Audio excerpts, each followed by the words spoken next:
what is your leadership mission when you're in that school? And that's to distinguish completely from your school mission.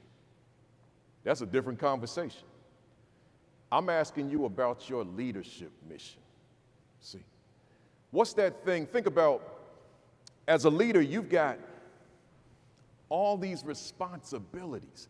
Your day never ends, right? And I'm making an assumption just based on the title of this presentation and the description that I'm talking to a room full of leaders. If I got classroom teachers in the room, it's for you, but I didn't have you in mind, right? So don't write on the evaluation, man, he wasn't speaking to me, because I'm making the assumption that I'm talking to the leadership, right?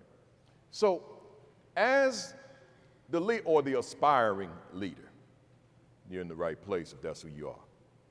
But as the leader, you got all these responsibilities, and there's never a day you sit there and say, my day is done. Those days don't exist. I've completed everything. It doesn't happen. And I mean, even on the last day of school, you don't have a day where it's done. Look at this. So you've got responsibility that stretches forever. Those are the things that you just have to do based on the definition of your job. But that's not your mission. Your mission, we bring that and narrow it and say, this is that thing you said that I must do. See, that's different. I'm asking you folks, what's that thing that you said, I must accomplish this? In fact, you said, nothing will stop it. Nothing will stop me. I will never rest until my mission is accomplished. Let me share with you mine. I began my career as a teacher, my mission as a teacher in 1988 in Brooklyn, New York City. And I went into that classroom the first day with this mission of saving, rescuing, developing my young men.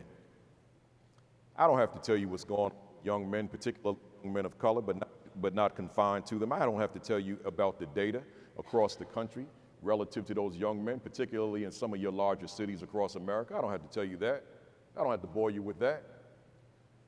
I said, as long as you're under my watch, you're going to soar. And you will be able to distinguish being a young male from being a young man, as long as you're under my watch. That became this is what I must do. That became the mission. So obviously there were certain programs that had to be put into place to ensure that when young men leave me, whether it be at the 5th grade level, the 8th grade level, or the 12th grade level, that they are walking in a definition of being young men, not young males. That was my mission. That's what tugged away at me. That's what kept me preoccupied. That's what kept me up at night. That's what kept me tossing and turning. That's what kept me from being able to have good conversations with my wife, because all I want to talk about is the mission. See, I'm asking you, what's your leadership mission? What's that thing that defines you? What's that thing that you said I must do?